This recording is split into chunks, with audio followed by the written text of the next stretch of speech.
Shibe, Detroit, July 1909.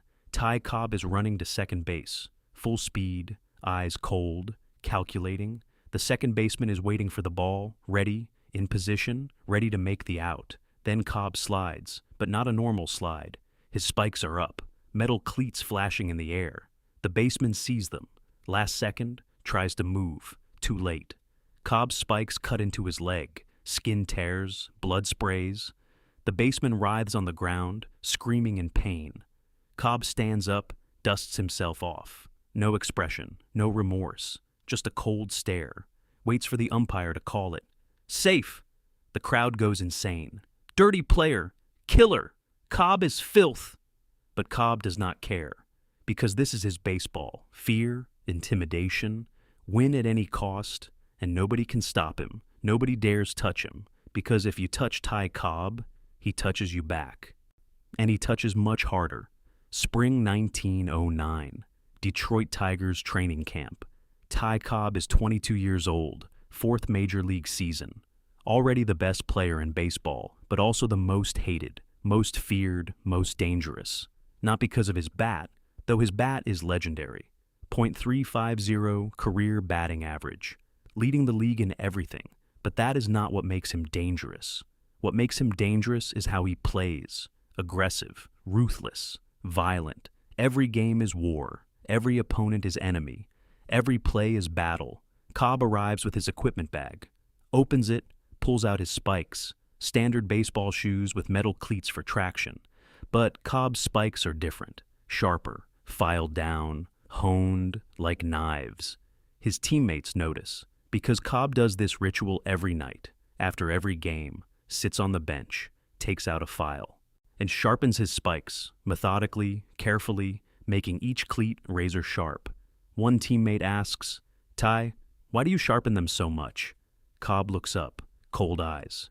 Traction. But they are already sharp enough. Not for my traction. The teammate drops it. Everyone knows the spikes are not for traction. They are for intimidation, for fear, for damage.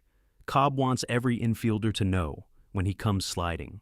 Those spikes can cut, can hurt, can end careers. That knowledge creates hesitation. Hesitation creates mistakes. Mistakes create opportunities. That is Cobb's strategy. Not just to be good, to make opponents worse, through fear. The 1909 season begins. Cobb is dominating. Batting point, .380. Stealing bases at will, terrorizing everyone. Every team fears him, not respects. Fears, but incidents pile up. May 15th. Cleveland. Cobb slides into second, spikes high. 8-inch gash on second baseman's shin, requires stitches. Out 2 weeks. Cleveland newspapers furious. Cobb uses spikes as weapons. Should be suspended. League does nothing. Warning only. June 3rd, Boston. Cobb slides into third, spikes up. Deep cut on third baseman's thigh. Blood everywhere. Out a week. Boston fans throw bottles. Want Cobb thrown out of baseball. Nothing happens. Another warning, because Ty Cobb sells tickets. Fans come to see him, some to cheer, most to boo, but they come. They fill stadiums. And baseball is business. The Tigers play the Philadelphia Athletics. July 24th, 1909, Shibe Park. Saturday afternoon, hot, 90 degrees, humid, uncomfortable. The stadium is packed, 18,000 fans. They are here to see Cobb, to hate him, to yell at him, to watch him play. The Athletics infield knows what is coming. Eddie Collins at second base, Frank Baker at third, both young players, talented, rising stars, but inexperienced, not used to Cobb's tactics. Before the game, Collins approaches Baker. If Cobb tries to slide with spikes up today, we protect each other. Agreed? Baker nods. Agreed. We are not getting hurt by this maniac. Top of the first inning, Tigers batting. Cobb leads off, steps to the plate. The crowd erupts, booing, jeering, throwing insults. Dirty player! Coward! Spike artist! Cobb shows nothing, no reaction. Just focuses on the pitcher. First pitch, fastball, Cobb swings, line drive to right field, single. Cobb stands on first base. Collins at second looks at him. Cobb stares back. No words, just staring. The message is clear. I am coming for you. Next batter. Single. And Cobb advances to second. Now he is 90 feet away from Collins, standing on the bag. Collins tries to ignore him, focuses on the batter, but can feel Cobb's presence, can feel his eyes, can feel the threat. Next pitch. Ground ball to shortstop. Easy double play ball. Shortstop fields it.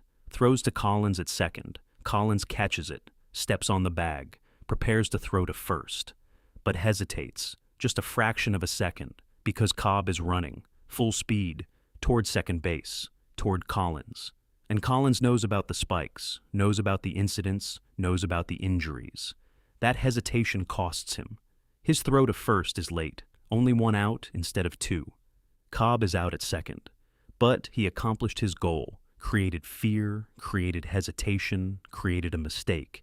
After the inning, Collins is furious with himself, angry for hesitating, angry for being afraid, decides right there. Next time Cobb comes to second, he will not hesitate. He will hold his ground. He will make the play, no matter what. Top of the third inning, Cobb at bat again. First pitch, single to left field, again on first base. The crowd knows what is coming, starts yelling, warning Collins. Watch out! He is going to spike you. Get out of the way! Collins hears them, but stands firm, not moving, not backing down. Next batter, hit and run play. Ground ball to second base. Collins fields it, looks to second. Cobb is running, full speed, coming hard. Collins throws to the shortstop covering second. Perfect throw. Cobb is out by 3 steps, but Cobb does not stop, does not slow down. Slides anyway. Hard, late, unnecessary, but slides, spikes up, high, aimed directly at the shortstop's legs. The shortstop sees them coming, jumps, barely avoids them, lands awkwardly, turns to Cobb. What the hell are you doing? You were already out. Cobb stands up, dusts himself off, says nothing, just walks back to the dugout, message sent. I will spike anyone, anytime, out or safe, does not matter. The shortstop limps slightly, ankle twisted from the awkward landing, not injured, but shaken. Top of the 5th inning. Cobb leads off, walks, 4 pitches, all balls. Pitcher does not want to face him. Rather put him on base than give him something to hit.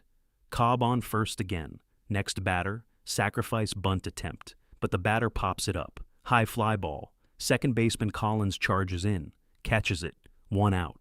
But Cobb is already running, taking off from first, stealing second. Collins' throw is late. Cobb slides into second, safe. But Collins is not there, did not cover the bag. The shortstop covered instead. Smart play by Collins. Avoiding confrontation, avoiding the spikes. Cobb stands on second, looks around, sees Collins standing away from the bag, smiles slightly. They are afraid. Good. Top of the 7th inning, Cobb at bat, 2 outs, runner on first. Cobb hits a ground ball, sharp grounder to the first baseman, should be an easy out, end of the inning. But Cobb runs hard, full speed, does not give up. Forces the first baseman to make a good throw. The throw is slightly wide, pulls the pitcher off the bag. Cobb is safe.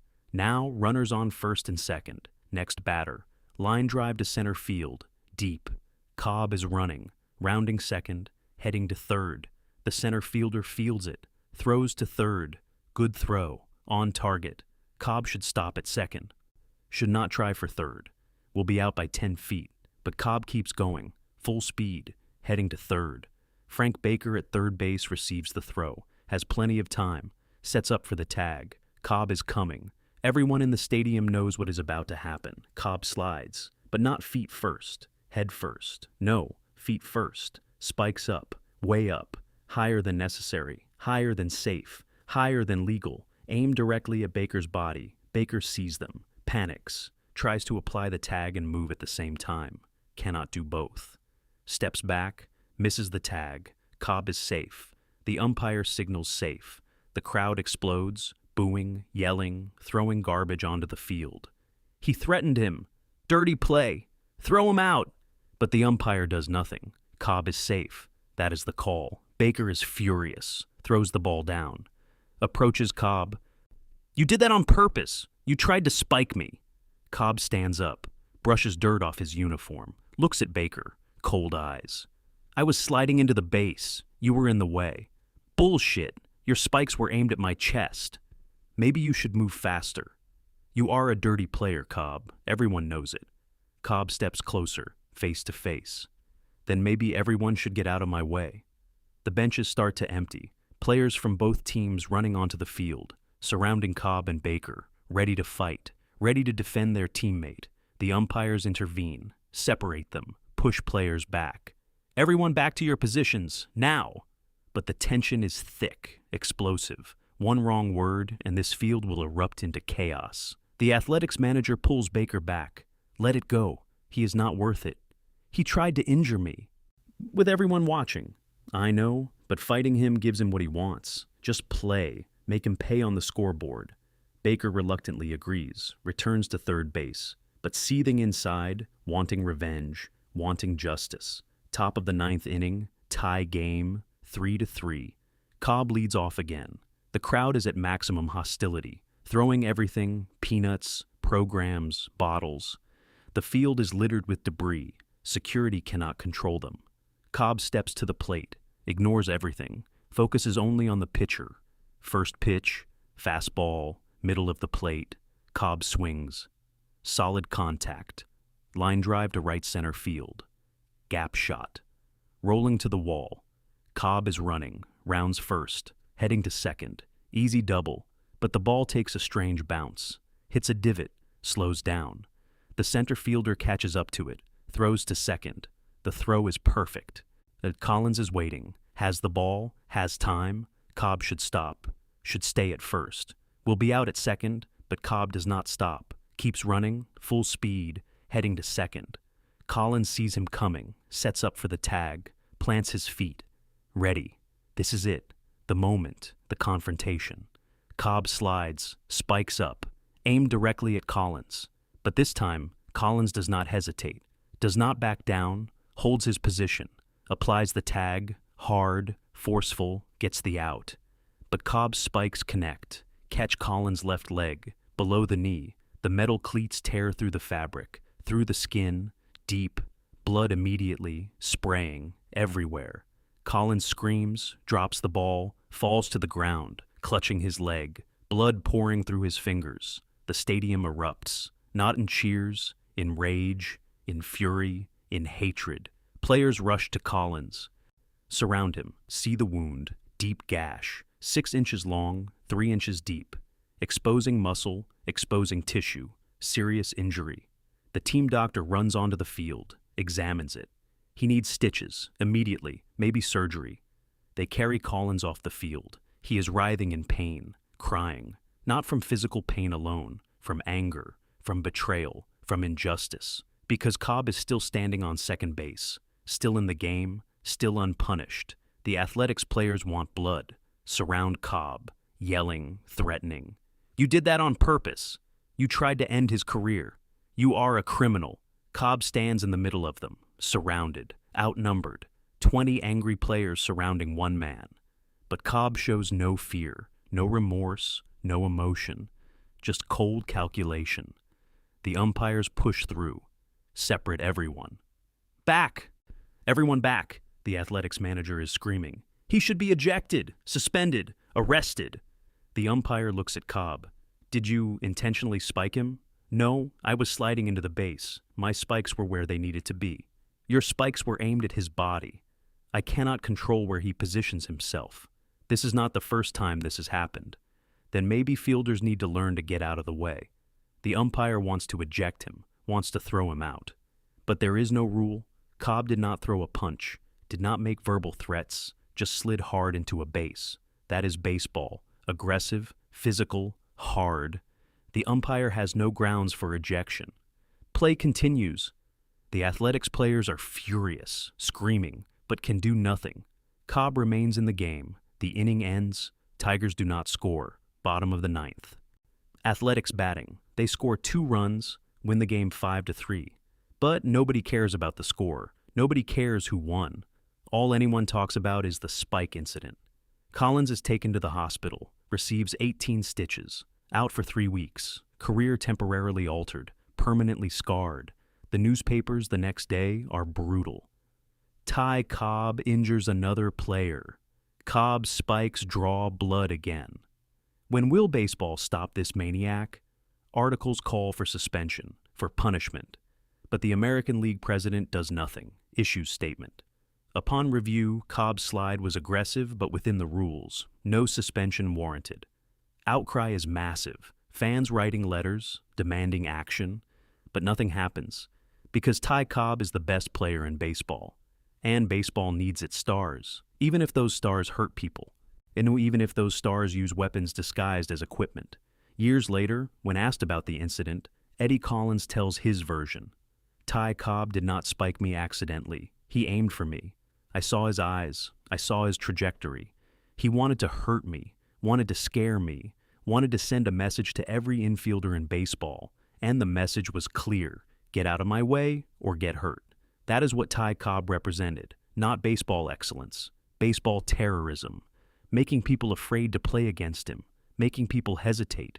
Making people make mistakes out of self-preservation. And it worked for his entire career. Because nobody stopped him. Nobody punished him. Nobody made him accountable. So he kept doing it. Kept spiking, kept hurting, kept terrorizing, and baseball let him. Frank Baker, the third baseman from that game, tells a similar story. I was lucky that day. Cobb tried to spike me at third base. I moved just in time, but Eddie Collins was not lucky. Cobb got him, and I blame myself.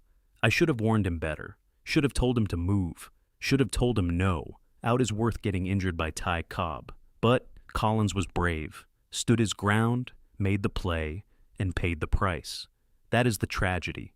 Doing your job correctly and getting injured for it.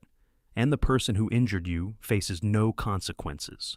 Ty Cobb plays 24 seasons in Major League Baseball, from 1905 to 1928.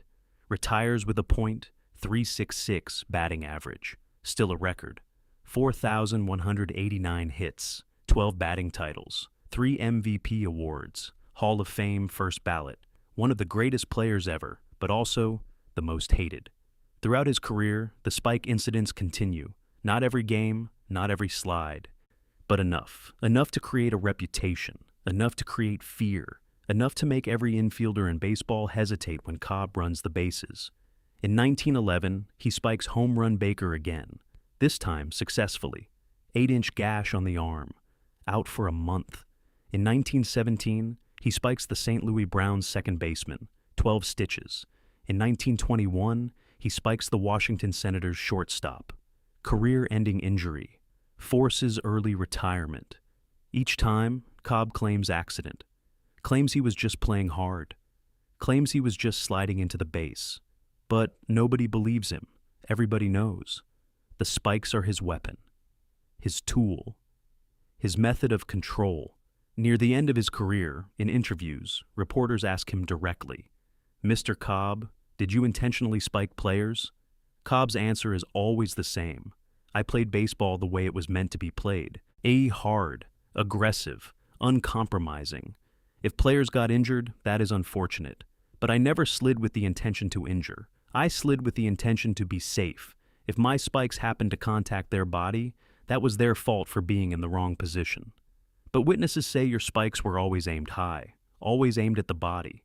My spikes were positioned for maximum traction and balance. If that position happened to be high, that is biomechanics, not malice. Many players from your era say you were a dirty player. Many players from my era were slower than me, weaker than me, less determined than me. Of course they would call me dirty. It is easier to blame me than to admit I was better. But in private conversations and moments of honesty, Cobb tells a different story. In 1958, 3 years before his death, Cobb is interviewed by a biographer, off the record. No cameras, no recordings, just conversation.